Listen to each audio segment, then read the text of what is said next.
Hello mga ka-fab, nandito ulit tayo ngayon. Magtatanggal po ulit tayo ng dry skin or ingrown ni client. So, ayan, inumpisahan ko na siyang linisan yung gilid. Tapos, ikakat ko na yung kuko niya para masungkit ko ng maayos ang kanyang dry skin dun sa pinakaloob. So, ganun guys, dahan-dahan pa din. Alalay pa din yung pagkakat ko tsaka pagsungkit ko ng dry skin. So ayan, tinanggal ko na yung pinakaibabaw niya para malinisan ko na siya ng maayos. Pagpasensyahan nyo na ang aking kuko at kakatanggal lang po ng nail extension dyan sa kuko ko. Kaya hindi ko pa siya naayos gaano.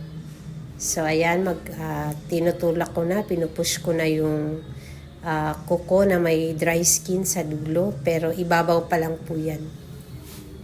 Yung sa pinakaloob niya wala pa, so mamaya papakita ko po sa inyo. So ayan, tinanggal ko na yung pinakaibabaw ng kuko ni client. So ito na yung pagsundot ng dry skin. Pagpasensyahan nyo na rin yung towel ko kasi nagni-nail art din ako. So yung mga powder tsaka kulay ng mga nail arts na natatapon dyan sa towel. So, pero malinis po yan. Po yan.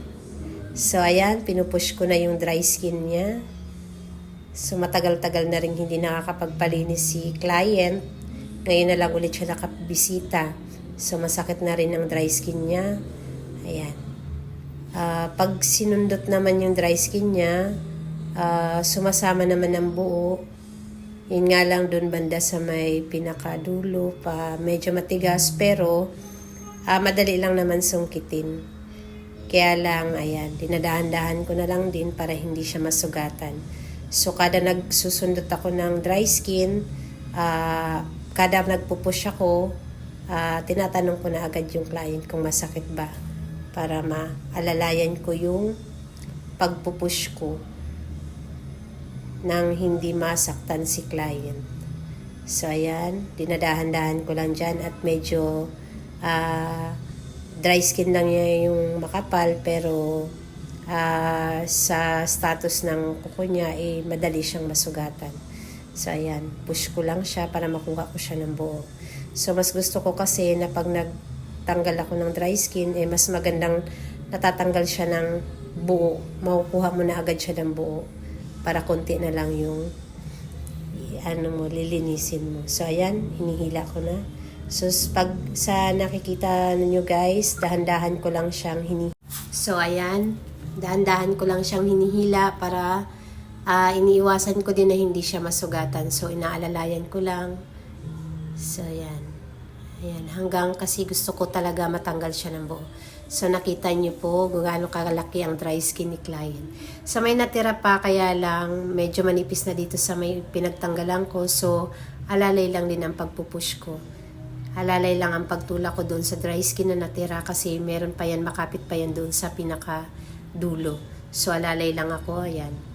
Tapos para matanggal ko siya, ginagamitan ko na po yan ng nipper na maliit para matanggal ko na yung natira niya.